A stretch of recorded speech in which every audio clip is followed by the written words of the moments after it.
प्यारे बच्चों, कैसे हैं आप सब? आशा करती हूँ आप सब अच्छे होंगे, स्वस्थ होंगे।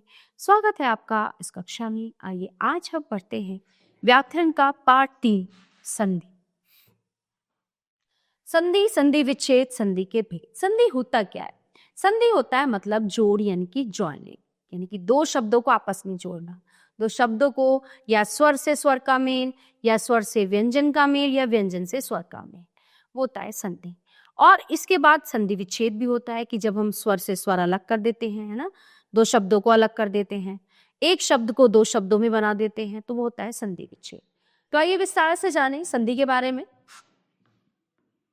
देखिए, नीचे दिए गए चित्रों को देखिए और उनके नीचे लिखे शब्दों को पढ़कर समझिए। देखिए, विद्यार्थी, तो विद्या जमा अर्थी, इसको हम प्लस भी कह देते हैं, है ना, अंग्रेजी। सिंहासन यानी कि सिंह जमा आसन।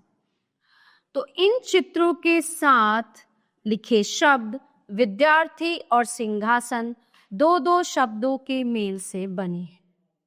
इनमें वर्णों के मेल अ ए बराबर अ ए जब अ बराबर आ पर ध्यान दीजिए। संधि का अर्थ है मेल या मिलना।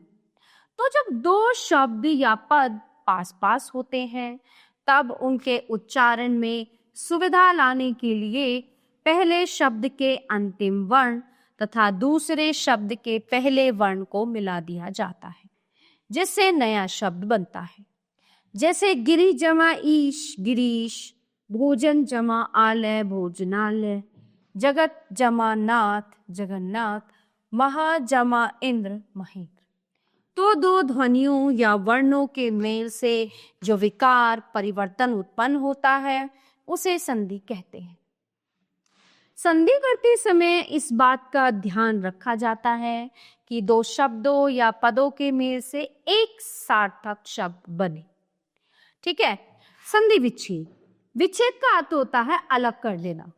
तो संधि द्वारा बने नए शब्द को पूर्व स्थिति में लाना संधि विच्छेद कहलाता है। जैसे दुर्बल, दुबल, धर्मात्मा, धर्म जमा आत्मा, पावन, पौन, प्रतीक्षा, प्रतीक्षा। संधि के भेद, संधि के 3 भेद होते हैं। संधि स्वर संधि, व्यंजन संधि, विसर्ग संधि। स्वर संधि, जब कोई दो स्वर आपस में मिलकर विकार या परिवर्तन उत्पन्न करते हैं तब स्वर संधि होती है। जैसे देव जमा आले, तो यहाँ पे देव व अ स्वर है, ये स्वर यहाँ पे, तो दोनों स्वर मिला के आ हो गया, देवालय। दयानंद, दया जमा आनंद, तो दो स्वरों के मेल से उत्पन्न विकार यानी परिवर्तन को संधि कहते हैं। स्वर संधि के 5 भेद होते हैं। दीर्घ संधि, गुण संधि, वृद्धि संधि, यण संधि और आयाति संधि। तो सबसे पहले हम दीर्घ संधि के बारे में पढ़ेंगे। आ ई उ, जब ह्रस्व और दीर्घ स्वरों का मेल होता है तो दोनों स्वर मिलकर दीर्घ हो जाते हैं। जैसे आ, स्वार्थ और पुस्तकालय, मतानुसार और शिष्टाचार। गुण संधि, ए ओ अर, अ आ के साथ ई के मेल से ए, ऊ के मेल से ओ तथा र ऋषि के मेल से अर हो जाता है। अ ई ए, ठीक है, नर जमा इंद्र, ई ए महेंद्र, राजेंद्र। वृद्धि संधि, ए औ, यदि अ आ के बाद ए आई हो तो दोनों मिलकर आई हो जाते हैं। यदि अ आ के बाद ओ औ हो तो दोनों मिलकर औ हो जाते हैं। ठीक है। एक एक, सदा एव सदैव, लोकेशना लोकेशना, यथा एव यथे। यण संधि, यदि ई के बाद इनसे भिन्न स्वर आ जाए तो ई का य या हो जाता है। जैसे ई अ य अति अधिक अत्यधिक, ई आ य अति आचार अत्याचार।